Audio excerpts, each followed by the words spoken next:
আসসালামু আলাইকুম রহমতুল্লাহ। সম্মানিত দর্শক, চলে আসলাম উজানি এলাকায়। দেখতে পাচ্ছেন দেওখামতা মজুমদার বাড়ি।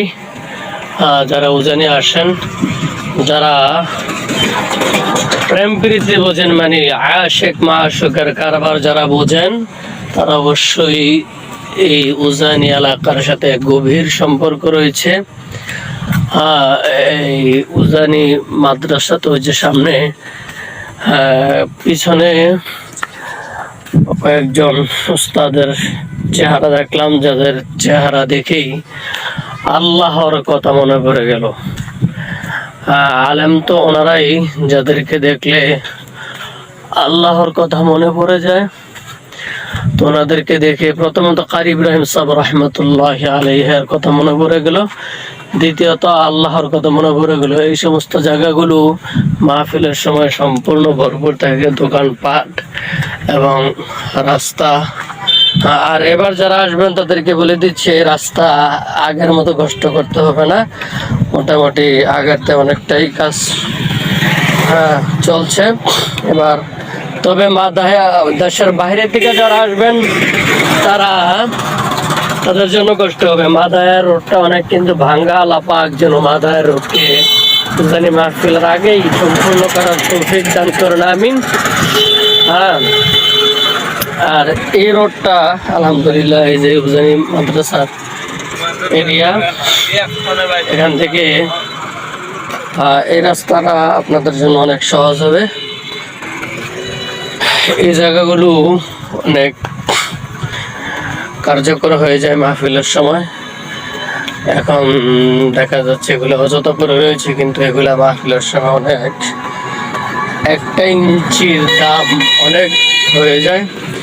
এই জন্য উজানি মাদ্রাসার মাহফিল তো এবার 24-25 ডিসেম্বর, এই জন্য আপনারা চলে আসবেন উজানি মাহফিলে। মাহফিল তো আলহামদুলিল্লাহ বাদ দিয়ে আমি উজানি প্রায় সময় বাড়িতে আসলে আসি, যে বাচ্চাদেরকে দেখলে ভালো লাগে। উজানি এলাকার মাটি, বাতাস, মানুষ, শিশু থেকে নিয়ে বৃদ্ধ পর্যন্ত সবাইকে ভালো লাগে, কারণ এখানে আল্লাহওয়ালা ঘুমিয়ে রয়েছেন। সহবত নেবেন, সৎসঙ্গে স্বর্গবাস, অসৎসঙ্গে সর্বনাশ। সহবতে সলে তোরা সলে গুনাহ, সহবতে তলে তোরা তলে গুনাহ। এজন্য সৎসঙ্গে স্বর্গবাস, অসৎসঙ্গে সর্বনাশ।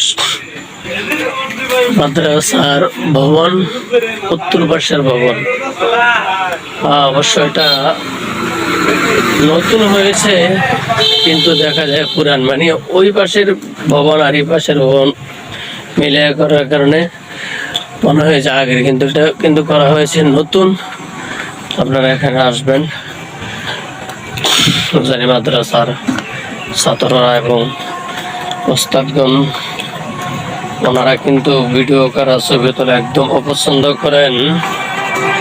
যেন সামনে মাদ্রাসার ওস্তাদগণ রয়েছেন, এই জন্য এখন আর ভিডিও করছি না। পরবর্তী সময় আপনাদেরকে মাদ্রাসার দৃশ্যগুলো দেখানোর চেষ্টা করব ইনশাআল্লাহ।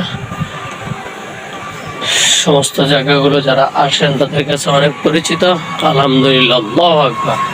উজানি মাদ্রাসার গেট ফটক, এখানে অনেক আল্লাহওয়ালাগণ থাকেন। আমি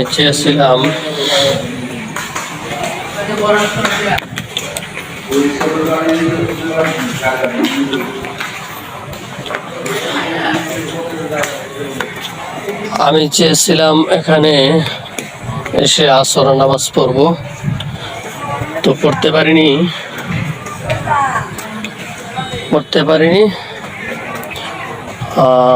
মাগরিবের নামাজ হয়তো পড়া হয় কিনা আল্লাহ তাআলা ভালো জানেন।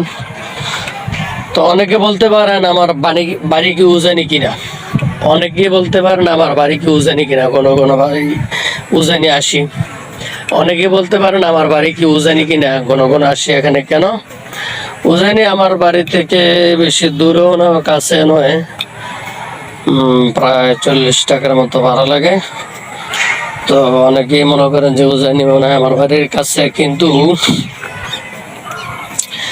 আল্লাহ ওয়ালাদের সাথে সম্পর্ক যাদের থাকবে, হ্যাঁ, আপনার যদি দুই বন্ধু একসাথে থেকেও যদি তাদের মধ্যে ঝগড়া হয়, তাহলে এটা আসল বিষয় না। আসল বিষয় হলো পৃথিবীর দুই প্রান্ত যদি থেকে অন্তরে মহাব্বত থাকে, এজন্য এটা হলো আসল বিষয়। এজন্য কারি ইব্রাহিম সাহেব রহমতুল্লাহ আলাই, উনি তো আমাদের রুহানি উস্তাদ, এজন্য ওনাদের টানে চলে আসি। এজন্য আপনারা আসবেন। অন্য অন্য জায়গাগুলোর মধ্যে দেখা যায়, হ্যাঁ, দুনিয়ার অন্য জায়গায় গেলে আপনার টাকা পয়সা খরচ হয়, গুনাহ হয়, কিন্তু এখানে আসলে আপনার টাকা পয়সা খরচ হবে ভালো জায়গায়, কিন্তু কাজে লাগবে। আর এটা হলো এই টিনগুলো খেলা করা হয় এই মাহফিলের সময়। এর দিক দিয়ে যে গেটটা, এটা উজানি মাদ্রাসার সবচেয়ে পুরাতন ভবন। ওই যে বরাবর ছাত্ররা হাঁটছে, বিকাল হয়ে গিয়েছে, এই জন্য হয়তো অন্ধকার দেখাচ্ছে। তো ওই সাইডটার মধ্যে এই উত্তর সাইডে আগে গেট হতো, স্টেজ হতো, এখন ওই যে বরাবর পশ্চিম পাশে স্টেজ হয়। তো আপনারা মাহফিলে আসবেন। আর ওই পাশে রয়েছে পুকুর পুষ্করণী, যেখানে হাজারো লক্ষ আল্লাহ ওয়ালাগণ মাহফিলের সময় এসে উজু করে থাকেন।